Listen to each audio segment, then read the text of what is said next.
कहनी जहाँ कह खुला खुली आउ मु पचारि कि देखी कहना छुआटा मर कि बचब कहनी जहाँ कह खुला खुली आउ पचारि कि देखी कहना छुआटा मर कि बचब डेली गुटे लिटर तेल आनबू है दे बाबा को पिटी मालिश करू बुझे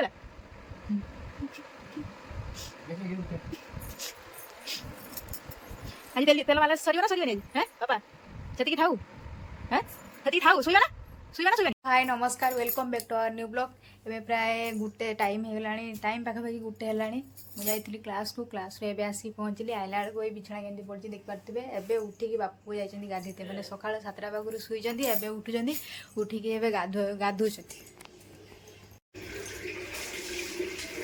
हाँ नंगुलू गाधुचु ना ये उठिकी बापू को भारी निद ना जल्दी गाधी गया डाली कर दीजिए ना हाँ आउ बोले शेर खाइब पुओ कौन करते मु भात रांधि की जाइथी भात रांधि सारिकी आमर बुडाली लाउ घाट कर देथी डाली कर दीजिए डाली आउ अच्छी ना सब सार देज हे भगवान किस कहमी जहाँ कहनी जदि मोर भूल से डाली जदि करते कहने हांडी डाली कर दीजिए गाँ सारा लोग खाइबे आ फाइनाली सांग मैंने बापू को एवं गाधे आसिक पूरा रेडी होती खाइब ना ना शुई शुई तो उठिल हाय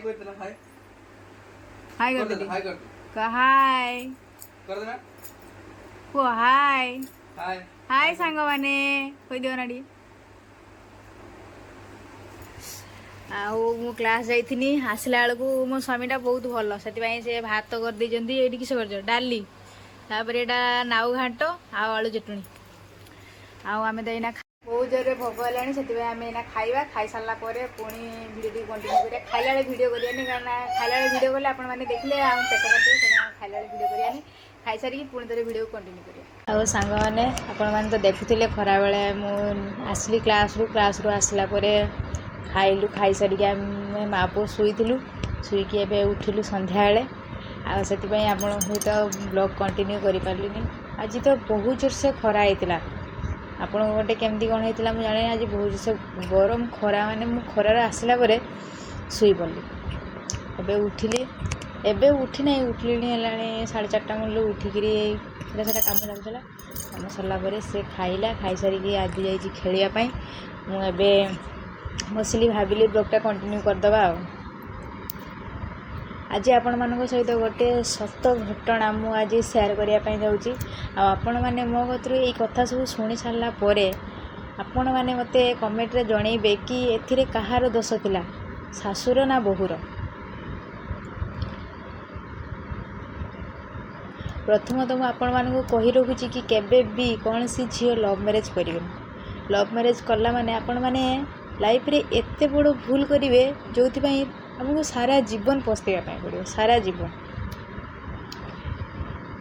घटनाटा या जे गोटे झील बाहा के आसला शाशुघर को सी केते स्वप्न नहीं कि आसता है केते आशा नहीं कि आसता है कि सी शाशुघर एमती चलो सेमती चलो शाशु ससुर दिवर ननद समस्त मन नहीं कि चलो समस्त गोटे भल बोहू हवापाई सब बेले से चेष्टा करे सब बेले किंतु मो आखि सामने ये सब घटना घटी बहुटा से दिन भल हो रही है दिन सबू सबू कथार सी कथा मानुव सबकि करूव ताहले से भल हो जो दिन तार देह खराब हम कि सी कौन सी कथा को नहीं कि सी उत्तर देव कि मुझे करें ताले से दिन बहुत खराब हो जाए एमती गोटे घटना घटी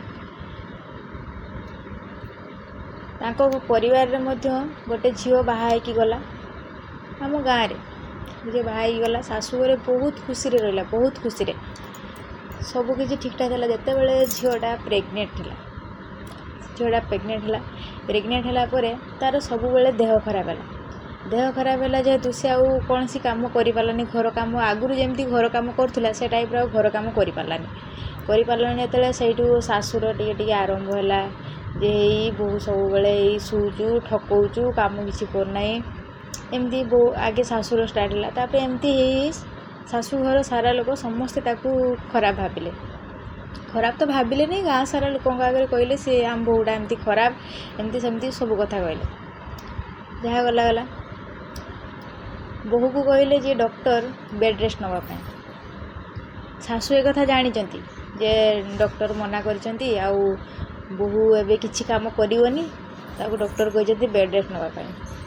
କିନ୍ତୁ ଶାଶୁ ତ ଟିକେ ପୁରୁଣା କାଳିଆ ଲୋକ, ସେ କହିଲେ ଆମ ବେଳେ ଏମିତି ହେଉନଥିଲା, ଆମେ ତ ପୁଣି 3ଟା 4ଟା ଛୁଆ ଜନ୍ମ କରିଛୁ, ଆମେ ବି ତ ହେଲା ଆଗରୁ ଏତେ କାମ କରୁଥିଲୁ, ସେଟା କରୁଥିଲୁ ସେଟା କରୁଥିଲୁ, ତୁମେମାନେ ତ ଏଇଠୁ ଘର ପାଇପ୍ ମୂଳି ଦେଲାକୁ ପାଣି ବାହାରୁଛୁ, ଆମେ ତ ବାହାରୁ କୂଅରୁ ନଳକୂଅରୁ ପାଣି ଆଣୁଥିଲୁ, ଦୂରରୁ ପାଣି ନେଇକି ଆସୁଥିଲୁ, ଗୋବରା ଗୋବରା ପାଣି କାଖଉଥିଲୁ, ଆଉ ତୁମମାନଙ୍କୁ ଡାକ୍ତର କହିଛନ୍ତି ବେଡ଼୍ ରେଷ୍ଟ। ଏହା ସବୁ ମିଛ କଥା। ଏମିତି ବୋହୂକୁ କହିଲେ। ବୋହୂ ଶୁଣିଲା, କିଛି କହିଲାନି, ଚୁପ୍ ରହିଲା। ତାହେଲେ ଡକ୍ଟର ତାକୁ ବେଡ଼୍ ରେଷ୍ଟ ନେବା ପାଇଁ କହିଛନ୍ତି। ସେଇ ସମୟରେ କ'ଣ ହେଲା ନା, ତା ଶାଶୁ ଚାଲିଗଲେ ପୁରୀକୁ। ସେ ଜାଣିଛନ୍ତି, ଶାଶୁ ସବୁ କଥା ଜାଣିଛନ୍ତି। ମାନେ ବୋହୂର 2 ମାସରେ ବ୍ଲିଡ଼ିଂ ହେଲା ପରେ ଯାଇକି ଡକ୍ଟର ତାକୁ କହିଲେ ଯେ ତୁମେ ବେଡ଼୍ ରେଷ୍ଟ ନେବ, କୌଣସି କାମ କରିବନି। ଏସବୁ କଥା ଜାଣିଲା ପରେ ବି ଶାଶୁ ଚାଲିଗଲେ ପୁରୀକୁ। ଯେହେତୁ ବୋହୂଟା ଶାଶୁ ଘରେ ଅଛି, ତାକୁ ତ ସବୁ କାମ କରିବା ପାଇଁ ପଡ଼ିବ। ତା ଛଡ଼ା ସବୁ କାମ କରୁ କି ନ କରୁ, ସେ ତ ରୋଷେଇ 2ଟା କଲେ ଯାଇ ତ ଖାଇବ। ତାକୁ ତ କେହି କରିକି ଦେବା ପାଇଁ ନାହାନ୍ତି, ଯେହେତୁ ସେ କରିବ ଖାଇବ। ସେତିକି ବି କରିବା ପାଇଁ ତା ପାଖରେ କେହି ନାହାନ୍ତି। ସେଇଠୁ ସେ ତା ସ୍ୱାମୀକୁ କହିଲା ଆଉ ମୋତେ ମୋ ବାପ ଘର ନେଇକି ଛାଡ଼ିଦେଇ ଆସ, ମୁଁ ତ ଏଠି କିଛି କାମ କରିପାରୁନାହିଁ, ମୋ ଦେହ ସବୁବେଳେ ମାନେ ସେଦିନ ସେ ବୋହୂର ଏତେ ଦେହ ଖରାପ ହେଲା ଯେ ତା ମୁଣ୍ଡ ପେନ୍ ହେଲା, ଗୋଡ଼ ହାତ ବଥା, ଜ୍ୱର ବହୁତ ଜୋରସେ ହେଲା। ସେ ରାତି ସାରା ସେଦିନ ଶୋଇପାରୁନାହିଁ। ସେଦିନ ତା ସ୍ୱାମୀ ବି ତା ପାଖରେ ନାହିଁ। ସେ ଶାଶୁ ଯାଇଛି ପୁରୀକୁ, ଶ୍ୱଶୁର ଅଛି ଘର। ଶ୍ୱଶୁରକୁ କ'ଣ ବୋହୂଟା କିଛି କଥା କହିପାରିବ ଯେ ବାପା ମୋର ଏରକ ହେଉଛୁ ସେରକ ହେଉଛୁ, କିଛି କହିପାରିବନି। ହେଇକି ସେଇଠୁ ସେ କ'ଣ କଲା ନା, ତା ସ୍ୱାମୀକୁ ଫୋନ୍ ମାରିଲା। ଯେତେବେଳେ ସେ କହିଲେ ମୋ ନାଇଟ୍ରେ ଡ୍ୟୁଟି ଅଛି, ନାଇଟ୍ ଡ୍ୟୁଟିଟା ସାରିକି ମୁଁ ସକାଳୁ ଯାଉଛି। ସକାଳୁ ବି ନୁହେଁ, 2ଟା ବେଳକୁ ଗଲେ। ଆସିଲେ ଯେମିତି ତା ସ୍ୱାମୀ, ସେଇଠୁ ସେ କ'ଣ କଲେ ନା, ତାକୁ ଫୋନ୍ କରିକି ତାଙ୍କ ଶାଶୁ ଯିଏ, ଶାଶୁର ବାପା, ସିଏ ଜାଣିଛନ୍ତି ମେଡ଼ିସିନ୍ କବିରାଜ ମେଡ଼ିସିନ୍ ଏକା ଦିଅନ୍ତି। ସେଇଠୁ ସେ ମେଡ଼ିସିନ୍ ଦେଲାର ବୋହୂର ଦେହ ଟିକେ ଠିକ୍ ହେଲା। ଦେଇକି ସେଇଠୁ ଇଏ ଯେତେବେଳେ କହିଛି ଯେ ମୋତେ ଯାହା ବି ମୁଁ ମରିନେ ମରିବି, ବଞ୍ଚିନେ ବଞ୍ଚିବି, ମୋତେ ନେଇକି ମୋ ବାପ ଘର ଛାଡ଼ିଦେଇ ଆସ, ମୁଁ ଏଠି କଷ୍ଟ। କାହିଁକି ନା ଯେତେବେଳେ ପ୍ରେଗନେଣ୍ଟ ଟାଇମ୍ରେ କ'ଣ ହୁଏ ନା, ତାକୁ ଭଲ ଭଲ ଖାଇବା ଦରକାର। ଆଉ ଜଣେ ଯଦି ରୋଷେଇ କରିପାରୁନାହିଁ, ସେ ଖାଇବ କ'ଣ? ସେଇଠୁ ସେ ପୁଅ ଯାଇକି ତା ବାପାକୁ ପଚାରିଲା। ବାପାକୁ ପଚାରିବାରୁ ବାପା କହିଲେ ମୁଁ ଜାଣିନି, ତୁ ଯାହା କରିବୁ କର। ସେଇଠୁ ଇଏ କ'ଣ କଲେ ନା, ଇଏ କହିଲେ ଯେ ପୁଅ କହିଲା ଠିକ୍ ଅଛି, ଆଜି ତ ସଂକ୍ରାନ୍ତି, ମୁଁ ତୋତେ କାଲିକି ନେଇ ଛାଡ଼ିବି। ସେଇଠୁ କଷ୍ଟେ ମଷ୍ଟେ ବୋହୂ ରହିଲା।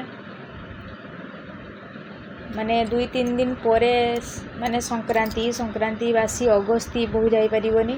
ତାପରେ ଗୁରୁବାର ନା କ'ଣ ପଡ଼ିଲା, ଏମିତି 3-4 ଦିନ ସେମିତି ସିଏ ଦେହ ଖରାପରେ ରହିଲା।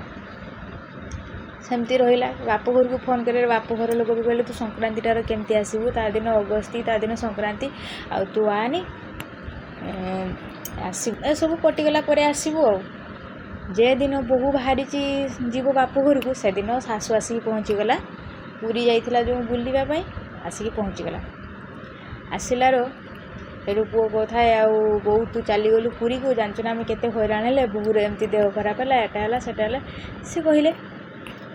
ସେଇଠୁ ତା ମାଆ କହୁଛି ପୁଅକୁ, ମୁଁ ଜାଣିଛି ମୁଁ ଘର ନଥିନେ ସମସ୍ତଙ୍କର ସବୁ ହେବ, ମୋତେ ପାରା କେଣେ ଟିକେ ଯାଇତେ ଦେବନି। ମାନେ ଆପଣମାନେ ଚିନ୍ତା କରନ୍ତୁ ଯେ ଡକ୍ଟର ମନା କରିଛି, ବୋହୂର ବ୍ଲିଡ଼ିଂ ହେଇଛି, ଜାଣିଛି ଶାଶୁ, ବୋହୂ ଯାଇକି 2 ଦିନ ଡାକ୍ତରଖାନାରେ ରହିକି 2-3 ଦିନ ଡାକ୍ତରଖାନାରେ ରହିକି 4 ଦିନ ଘରକୁ ଫେରିଛି। ଯେ ଦିନ ଡାକ୍ତରଖାନାରୁ ବୋହୂ ଘୁରିଛି, ତା 2 ଦିନ ପରେ ଶାଶୁ କି ହିସାବରେ ପୁରୀକୁ ଗଲା। ଯଦି ବି ଗଲା, ତାର ଗୋଟେ ଦାୟିତ୍ୱ ଅଛି ଯେ ବୋହୂ ତ ରୋଷେଇ କରିପାରିବନି କି କୌଣସି କାମ କରିବନି, ଡାକ୍ତର ମନା କରିଛନ୍ତି। ତାହେଲେ ତାକୁ ଜଗିବା ପାଇଁ କାହାକୁ ଆଣିକି ରଖିଦେଇକି ପୁରୀକୁ ଯାଇପାରିଥାନ୍ତା, କିନ୍ତୁ ସେସବୁ କଲାନି। ଠିକ୍ ଅଛି, ଯଦି ବି ତୁମେ ପୁରୀ ଚାଲିଗଲ, ପୁରୀରୁ ଆସିଲା ପରେ ପୁଅ ତ କହିଲା କି ବୋଉ ଏମିତି ଘଟଣା ଘଟିଲା, ତ ଥରେ ତ ଶାଶୁ ହିସାବରେ, ମା' ହିସାବରେ ନହେଲା ନାହିଁ, ଶାଶୁ ହିସାବରେ ତ ଆସିକି ବୋହୂକୁ ପଚାରିବାର ଥିଲା ଯେ ତାହେଲେ ମୁଁ ତ ଚାଲିଗନି, ଆଉ ତାହେଲେ କିସ ହେଲା, ଏରକ କେନେ ହେଲା, କିସ କଥା, କିଛି ତ ପଚାରିବା କଥା, କିଛି ପଚାରିଲେନି।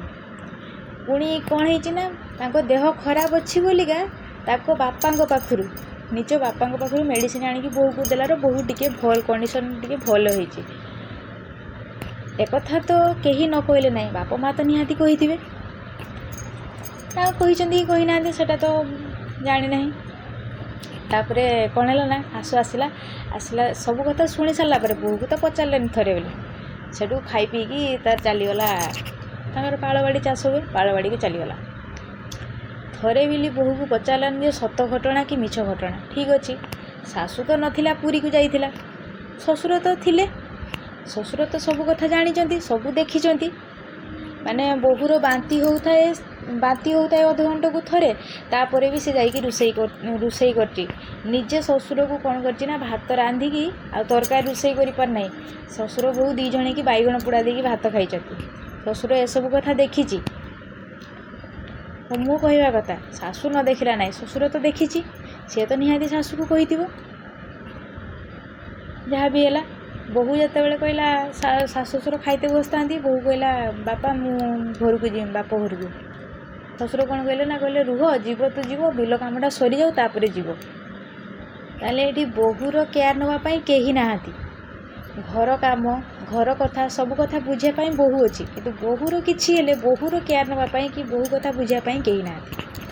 ସେଟା ଗଲା ଘରକୁ ଗୋଟେ ନୂଆ ସଦସ୍ୟ ଆସିବ ବୋଲି ତ ଏତିକି ତ ଖୁସି ହେବା କଥା, କିନ୍ତୁ ସେ ଖୁସିଟା ବି ଦେଖିବାକୁ ମିଳିଲାନି। ଠିକ୍ ଅଛି, ଶାଶୁ ଶ୍ୱଶୁର ତେଣି କ'ଣ କଲେ ନା ଏଇ କଥା କହିଦେଇକି ସେଇଠୁ ବୋହୂ କହିଲା ଯେ ନା ମୁଁ ଆଜି ଯିମି, ଆଜି ବାହାରିଛି ମାନେ ମୁଁ ଆଜି ଯିମି, ମୁଁ ରହିବିନି। ସେଇଠୁ ଶାଶୁ କିଛି କହିଲାନି, ଶ୍ୱଶୁର ବି କିଛି କହିଲେନି। ତାଙ୍କର 2 ଜଣ ଶାଶୁ ଶ୍ୱଶୁର ବିଲକୁ ଚାଲିଗଲେ। ସେଇଠୁ ବୋହୂ ତାର ଲଗେଇଲା ତମେ ଯାହା କରୁଛ କର, ମୁଁ ଏଠି ଆଉ ରହିପାରିବିନି। ମୋତେ ଏଠି ମୁଁ କାମ ବି କରିପାରୁନାହିଁ, କି ମୋତେ ଟାଇମ୍ରେ କେହି ଖାଇବାକୁ କରିକି ଦେବା ପାଇଁ ବି କେହି ନାହାନ୍ତି, ତ ମୁଁ ଏଠି ରହିବିନି, ବାପ ଘରକୁ ଯିବି। ସେଇଠୁ ବୋହୂ କଥା ଶୁଣିକି ପୁଅ କିସ କଲା ନା ବୋହୂକୁ ନେଇକି ଛାଡ଼ିଦେଲା ବାପ ଘର।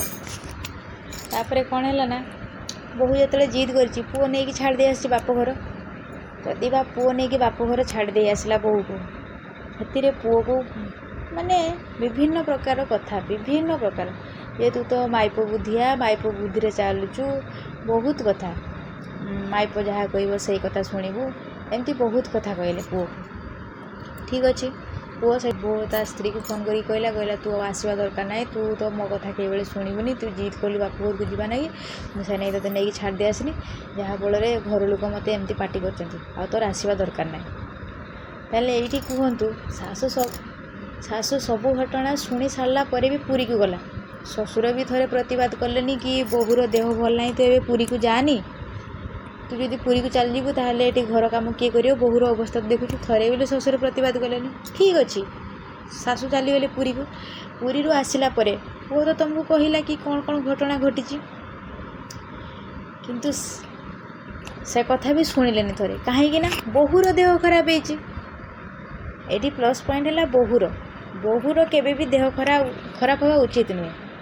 ସବୁ ହେବ, ବୋହୂ ସବୁ କରିବ, ସମସ୍ତଙ୍କ ମନ ନେଇକି ଚଳିବ, ତାହେଲେ ଠିକ୍ ଅଛି, ସବୁ ଘର କାମ ସବୁ କରିବ, ତାହେଲେ ବି ଠିକ୍ ଅଛି। କିନ୍ତୁ ବୋହୂ ଯଦି କେବେ ବି ତା ଦେହ ଖରାପ ହେଇଛି, ସେଟା ହେବ ବାହାନା ଶାଶୁଘର ପ୍ରତି। ସେଠୁ କ'ଣ ହେଲା ନା ବୋହୂ, ଶ୍ୱଶୁର ତ ଜାଣିଥିଲେ, ଶାଶୁ ବି ଜାଣିଥିଲେ। ଶାଶୁ ତ ପୁରୀକୁ ଯାଇଥିଲେ, ଏସବୁ ଘଟଣା ଦେଖିନାହାନ୍ତି, କିନ୍ତୁ ଶ୍ୱଶୁର ତ ଦେଖିଥିଲେ। ସେ ଥରେ ବୋଲି କହିଲେନି କି ହଁ ତୁ ଚାଲିଗଲା ପରେ ବୋହୂ ଏରକ ହଇରାଣ ହେଇଛି, ଠିକ୍ ଅଛି, ସେ ବାପ ଘରକୁ ଗଲା ତ ଗଲା, ଯାଉ 2-4 ଦିନ ବୁଲିକି ଆସିବ, ଏକଥା ତାଙ୍କ ମୁଣ୍ଡରେ ବସିଲାନି। ଆହୁରି ଉଲ୍ଟି କ'ଣ ନା ଦୁନିଆ ପୁଅକୁ ଗାଳି ଦେଲେ, କହିଲେ ଏ ସମୟରେ ବୋହୂ ବାପ ଘରକୁ ଯିବା କଥା ନୁହଁ, ସେ ଗଲା କାହିଁକି, ତୁ କାହିଁକି ନେଇ ଛାଡ଼ିଲୁ, କାହାକୁ ପଚାରିକି ନେଇ ଛାଡ଼ିଲୁ, ପୁଅ କେମିତି କଥା କହିଲେ। ଆଚ୍ଛା, ଯଦି ବା ବୋହୂ ଏ ସମୟରେ ଯିବନି, ସେଇଟା ତ ଯେତେବେଳେ ବୋହୂ ତୁମକୁ ପଚାରିଲା କି ବାପା ମୁଁ ଯିବି ବାପ ଘରକୁ, ସେତିକା ବେଳେ ତୁମେ କହିପାରୁଛନ୍ତି ଯେ ଏ ସମୟରେ କେହି ବାପ ଘରକୁ ଯାଆନ୍ତିନି ଆମର, ସେଟା କହିଲନି। ବୋହୂ ଚାଲିଗଲା ପରେ ପୁଅକୁ କହିଲ। ଆଚ୍ଛା ଠିକ୍ ଅଛି, ଶାଶୁ ସବୁ ଜାଣି ସାରିକି ଯେତେବେଳେ ପୁରୀ ବାହାରିଲେ, ବୋହୂ ସେତେବେଳେ ଶ୍ୱଶୁର ହିସାବରେ ବା ମୁରବୀ ହିସାବରେ ସେତେବେଳେ ବୁଦ୍ଧି ବାହାରିଲାନି କି ତୁ ଯାଆନି ବୋଲି, ଶାଶୁକୁ ମନା କଲେନି। ଯଦି ଭଗବାନ ଏ ଦୁନିଆରେ ଅଛନ୍ତି ନା, ଭଗବାନ ବୋଲି କେହି ଅଛନ୍ତି ନା, ଶାଶୁ ପୁରୀକୁ ଗଲା ହଁ, କିନ୍ତୁ ସେ କାଳିଆ ଦର୍ଶନ କରିପାରିଲାନି। କାହିଁକି ଜାଣିଛନ୍ତି? ସିଏ ବା ଏଠି ଘର ଗୋଟେ ରୋଗୀକୁ, ବେମାରୀକୁ ଛାଡ଼ି ଦେଇକି ଯାଇଛି କାଳିଆ ଦର୍ଶନ କରିପାରିବ? ଭଗବାନ ତାକୁ ଦର୍ଶନ ଦେବେ? ଶାଶୁ 4 ଦିନ ରହିଲା ପୁରୀର, କିନ୍ତୁ ସେ ରୁମ୍ରୁ ବାହାରି ପାରିଲାନି, ସେ ଠାକୁର ଦର୍ଶନ କରିପାରିଲାନି। ଯଦି ସତ୍କର୍ମ ସତ୍ ଇଏରେ ଯାଇଥାନ୍ତେ ନା, ତାହେଲେ ସେ ନିହାତି ଜଗନ୍ନାଥ ଦର୍ଶନ କରିକି ଆସିଥାନ୍ତେ, କିନ୍ତୁ ସେ ଜଗନ୍ନାଥ ଦର୍ଶନ ବି କରିପାରିଲେନି। कथारे नाई ना भगवान अछंती कथाटा जदि मानव सेवा ही ईश्वर सेवा एठी गोटे से मनीष को रुगिणा मनीष को छाड़ी देकी जत्ते बेले ता सासुर जरूरत अच्छी बहुर से समय सासु छाड़ी चलीगला पुरी को तो सेठी कालिया केमती दर्शन देवे तेणु आपण मैंने ही कहे ये सासु भूल थिला कि बहु भूल थिला बहु तो चलीगला बाप घर को तेणिकी पुओ को जहाँ गाली देले बहुत प्रकार गाली एमती कि पुओ को खाइबा कथा भी कहीं बुझिलेनी कहीं बहु को लेकिन छाड़ दे आसी सी ता कथा तार बुझे कहीं कथबार्ता है ठीक अच्छे 4-3 मास रहिला परे बहुर देह टिके भल लार बहु आसला सास ससुर रागी की थांती तापरे आस्ते आस्ते सबकि दूर है फिर सासू बहु समस्त भितर सब चलला कहीं बुझे आणला कि तू जहाँ भी हो तू बापा माँ को कथा मानबू तू किसी कथार उत्तर देबुनि ठीक अच्छे पुओ कथा शुणिकी बहु भी सेया कला से सब बेले सासू ससुर मन नहीं चलिया नहीं चेष्टा कला से मैंने जहाँ कहले सब एक कान पूरी से कान काढ़ीदेला ठीक अच्छे एमती सब ठीक ठाक चलला किछि दिन गला परे जते बेले तार मास हो आसला पिला हबार मास चली आसला डॉक्टर तो गोटे टाइम दे था कि यही समय डेलीवरी हम सहीठू मसे आगु को मसे थाए ता पूर्वर तार डेलीवरी पेन है मेडिकल नहीं गले मेडिकल नहीं गला परे डेलीवरी है पुओटा है पुओ है तार वेट थिला केते जानी से बहुर जो पिला होता तार वेट थिला किले 900 ताने आपण मैंने चिंता करथिबे से पिलार अवस्था केते क्रिटिकल ताकू संगे संगे से माँ कूल को जीवा पूर्वर ही ताकू आईसीयू रे रखिथिले 3 दिन रहिला छुआ 3 दिन रहिला परे माने माँ अलग जगह छुआ अलग जगह आपण मैंने चिंता करबे से माँ रो अवस्था केमती थिबो किंतु सासुर से चिंता नहीं जे मो नाती केमती अवस्था रे अछि कौन अच्छी से चिंता नहीं सब बेले बहु कान कहता है मु घर को पलैमी आउ घर धान फान पड़ी बापा आउ छुआ मैंने किस खाऊे यही सब चिंता ता माइंड पशि से बहु कहला ठीक अच्छे तुम जो घर को जीव हो जाओ ना ता माँ ता पाखे थिला से बहुर माँ जी से ता पाखे थिला से कहला ठीक अच्छे तुम जो जीव जड़े जो जीवाई चाहूँगी तार टेंशन नहीं ताकू किए अटकई पार से सी घर को चली आसिले आसला पर आपण मैंने जानी 3 दिन रे गणना करा जाए छुआर गणना करा जाए तो जेहेतु पुओ बहु छुआ जेहेतु आईसीयू अच्छी डिस्चार्ज देना डॉक्टर तो से मैंने मेडिकल अच्छी सहीठू ससुर जाइए गणेवाई ससुर गले गणेवा गलार से जहाँ जहाँ देखिले देखिए कहले भल सब भल ये से कहले सहीठू ससुर पचारे जे भल से देखी कहतु ना छुआटा मरब ना बचब माने एठू आपण माने चिंता करि पारंतु जे गोटे नुआ घर को गोटे नुआ सदस्य आसिने सब परिवार केते खुशी से परिवार केते खुशी थिला आपण माने एठू चिंता करि पारथु जेठी जेजे बापा निजे पचारुचे छुआर जेजे बापा निजे पचारुची कि हला छुआटा मरिबो कि बंचिबो ता माने जेहेतु छुआटा दुर्बल हेची किले 900 वेट अछि से माने केबे भी भरोसा कर नथिले कि आशा भी रखि नथिले छुआटा बंचिबो बोली से माने छुआ अवश्य चाहू ही नथिले बोधे कि कौन मु तो जाने नी से कहल से डायरेक्ट पचारे कि छुआटा मरिबो कि बंचिबो तांकर गणना करी पूरा सारे 3 दिन छुआ आईसीयू बाहरला पर 4 दिन जानी आपण मैंने गोटे लाइट पड़े छुआ देहरे से लाइट पड़ा 5 दिन डिस्चार्ज है 5 दिन 6 दिन डिस्चार्ज है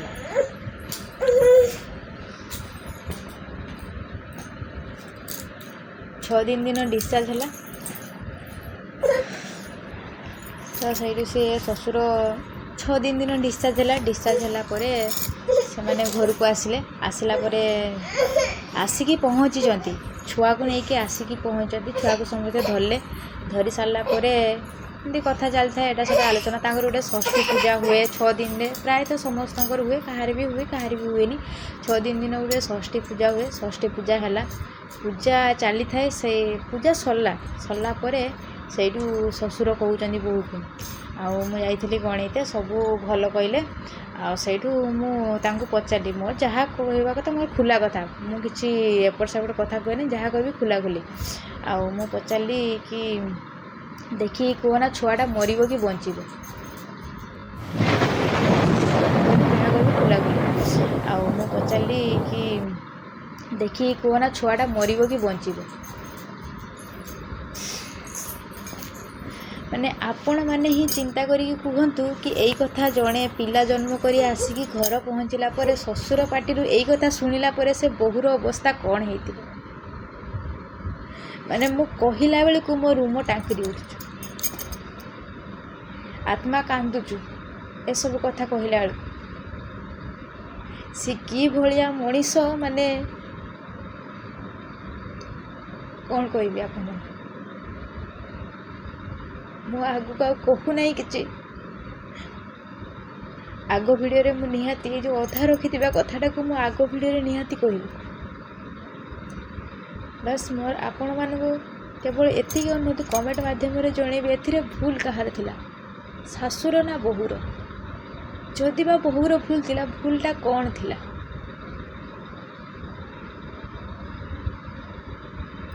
ଭଗବାନ ନ କରନ୍ତୁ କାହାକୁ ବି ଏମିତି ଗୋଟେ ଫ୍ୟାମିଲି ମିଳୁ। ମୁଁ ତ କହୁଛି କାହାକୁ ବି ଏମିତି ଫ୍ୟାମିଲି ମିଳୁ ଯେଉଁଠି ଶ୍ୱଶୁର ମାନେ ତାଙ୍କର ଏତିକି ଟିକେ ବି ଭରସା ନଥିଲା କି ସେ ଛୁଆ ବଞ୍ଚିବ ବୋଲି। ଆପଣମାନେ ଆଗକୁ ଭିଡ଼ିଓ ଦେଖିଲେ ହିଁ, ଆଗକୁ ଭିଡ଼ିଓ କଣ୍ଟିନ୍ୟୁ କରନ୍ତୁ, ତାହେଲେ ଜାଣିପାରିବେ ସେ ଛୁଆର ଅବସ୍ଥା ଏବେ କ'ଣ ଥିବ। ଭିଡ଼ିଓଟିକୁ କଣ୍ଟିନ୍ୟୁ କରନ୍ତୁ। ଛୁଆଟା ମାତ୍ର ୱେଟ୍ ଥିଲା କିଲେ 900। ତାଙ୍କ ପରିବାର ଲୋକ ବି ଆଶା ହରେଇ ଦେଇଛନ୍ତି।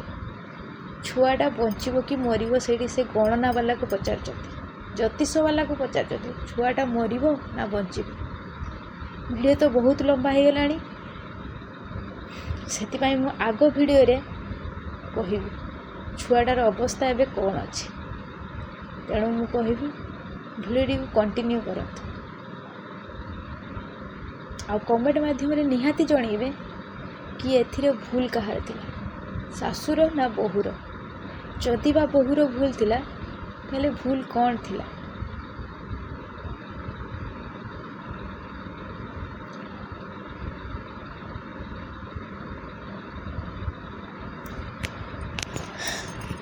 ସମସ୍ତେ ମୋ କଥାକୁ ଧୈର୍ଯ୍ୟ ରହି ଶୁଣିବାକୁ ଦେଖିବାରୁ ସମସ୍ତଙ୍କୁ ମୋର ଧନ୍ୟବାଦ। ଆଉ ଆଗକୁ ମଧ୍ୟ ଭିଡ଼ିଓଟିକୁ କଣ୍ଟିନ୍ୟୁ କରନ୍ତୁ। ଆଗ ଭିଡ଼ିଓରେ ମୁଁ ନିଶ୍ଚୟ କହିବି ଛୁଆଟାର କଣ୍ଡିସନ୍ କେମିତି ଅଛି।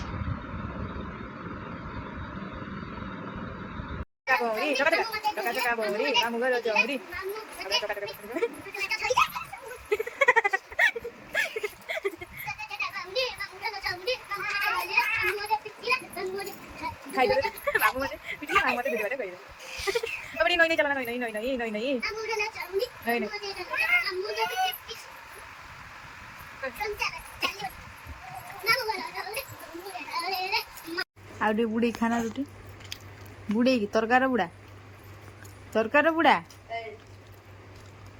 ତରକାରୀ ବୁଡ଼ା ତରକାରୀ ବୁଡ଼ା ତରକାରୀ ବୁଡ଼ା ଏଠି ବୁଡ଼ା ଏଠି ବୁଡ଼ା ବୁଡ଼େ ଛଡ଼ ଫେର ଖାଇବୁନି ଆଉ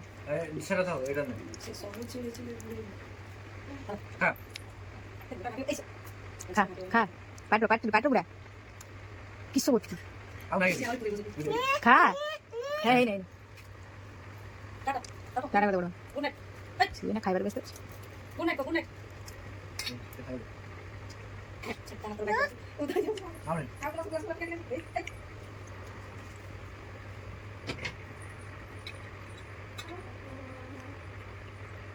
ଚୁନା ଛୁଆ ବାଁରେ ହଉଛୁ ଦେଖିପାରୁଛନ୍ତି। ରାତି 11ଟା ବେଳେ ସେ ତା ବାପା ପିଠରେ ତେଲ ଲଗାଉଛୁ। ଏବେ ସେ କିଛି ଜାଣି ନାହିଁ ଏତିକି କାମ କରିବ, ଜାଣିଲା ପରେ ତାର କରିବ କି ନାହିଁ ସେଇଟା କେବଳ ଭଗବାନଙ୍କୁ ଜଣା। ହଁ ତେଲ ପୁରା ଜାଣିଲେ ତ ବାପା କାଲି ବାହାରିଲା ବେଳକୁ ତେଲ ଖଣିରୁ ବାହାରିଲା ବେଳକୁ ଦେଖାଯିବ। ଗିନା ପୁରା ପିଠି ଉପରେ ରୋକିକି ତେଲ ଲଗାଉଛି। ବାପା ତେଲ ମାରି ସରିବ ନା କେତେବେଳେ ଶୋଇବା କେତେବେଳେ ତେଲ ଢାଳିଦେଲା।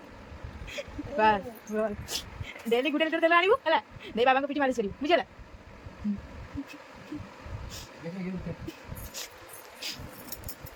ଆଜି ତେଲ ମାଲିସ ସରିବ ନା ସରିବନି ଆଜି ହ্যাঁ ବାପା ସେତିକି ଥାଉ হ্যাঁ ସେତିକି ଥାଉ ଶୋଇବା ନା ଶୋଇବାନି ଆଉ ସାଙ୍ଗମାନେ ଆଜିର ତେଲ ମରା ସରିବନି ରାତି 12ଟା ହେଇଗଲାଣି ମୁଁ ଯାଉଛି ଶୋଇ ପଡ଼ିବି ସେଟା ବାପାଙ୍କୁ ତେଲ ମାଲିସ କରିକି ଯେତେବେଳେ ଥକିବ ସେତେବେଳେ ଶୋଇବ ଆଉ ନାଇଁ ସର ବାପା ଗୁଡ୍ ନାଇଟ୍ ହଁ ପାଣି ଟିକେ ପିଇଦେଲା ହାଇ କର ହାଇ ବାପା ହାଇ କରିଦେଲି ବାପା ହାଇ କର ହାଇ ଆସେ ନା ବ୍ୟସ୍ତ ଅଛି ଶୁଣିବା ପୁରା ସେ ନାହିଁ ତେଲ ଲଗେଇ ଦେଉଛି ତା ମାଇଣ୍ଡରେ କିଛି ଚାଲିଛି କିଛି ବୁଝି ହେଉନି ତେଲ ଲଗେଇ ଯାଇ ସେଠି ପହଞ୍ଚିଲାଣି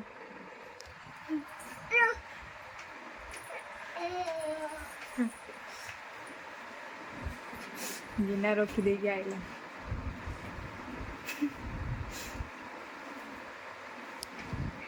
ହ୍ୟାଲୋ ସାର୍ ଶୁଇବେ ନା ଆପଣ ସାର୍ ବିନା ଛାଡ଼